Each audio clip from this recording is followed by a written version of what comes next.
These truck drivers from Afghanistan are frustrated. They've been stuck at the Torkham border crossing for up to 4 days.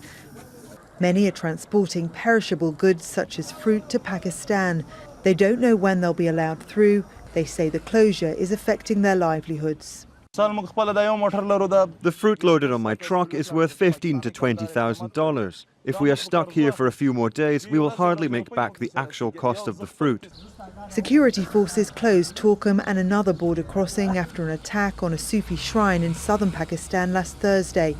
The bombing by ISIL fighters killed at least 88 people and wounded more than 300 others.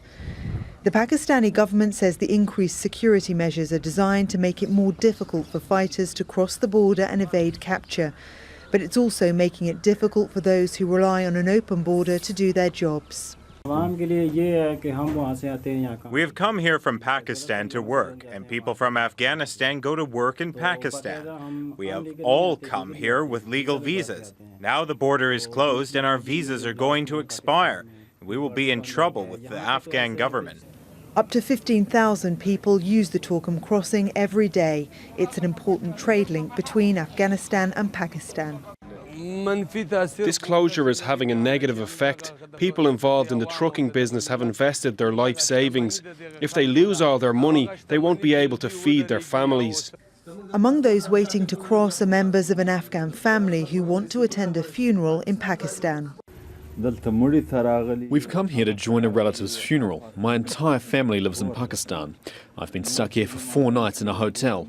I'm running out of money and I don't know what to do next.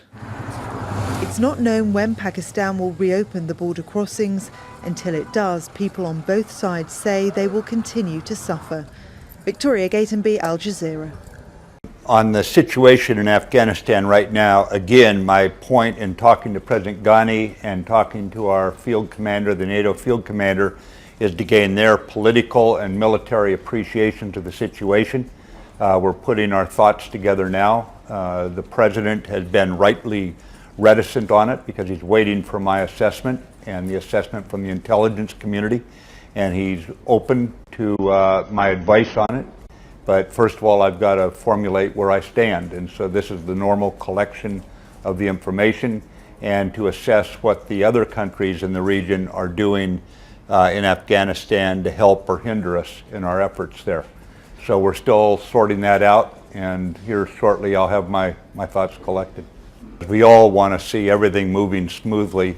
Welcome to democracy. It's at times wildly contentious. It's at times quite sporting, but the bottom line is this is the best form of government that we can come up with. So the military's job is to hold the line, and to hold the line, and to hold the line while our government sorts out the way ahead and our people speak. So we don't have any disarray inside the military, and that's where my responsibility lies. Hardly historical bedfellows, Saudi Arabia and Israel have both lashed out at Iran, signalling a growing alignment in their interests. At the Munich Security Conference, Israel's defense minister slammed the nuclear deal. The Iranian deal, it's copy-paste what we had with North Korea. And we see what the results in North Korea. And no doubts, if you ask every people, every man, every woman in the Middle East, everybody understands that Iran will be another example of North Korean deal. Israel says the ultimate aim of Shiite Muslim Iran is to undermine Sunni-led Saudi Arabia. In his speech, the Saudi foreign minister denounced Tehran as a destabilizing force in the Middle East and the main sponsor of global terrorism. Add to this President Trump's bellicose rhetoric, but Iran's brushed it all aside. That Iran is unmoved by threats. Iran responds very well to respect. We don't respond well to threats. The UN envoy to Syria was cautious about the chances of success in upcoming peace talks in Geneva, but he said they'd focus on governance, a new constitution and elections. If you want to defeat Daesh, we need, even if it looks complicated, even if it looks remote, a political, inclusive, credible solution in Syria. And that's the challenge that we are going to face in the next few weeks. with two strong guarantors.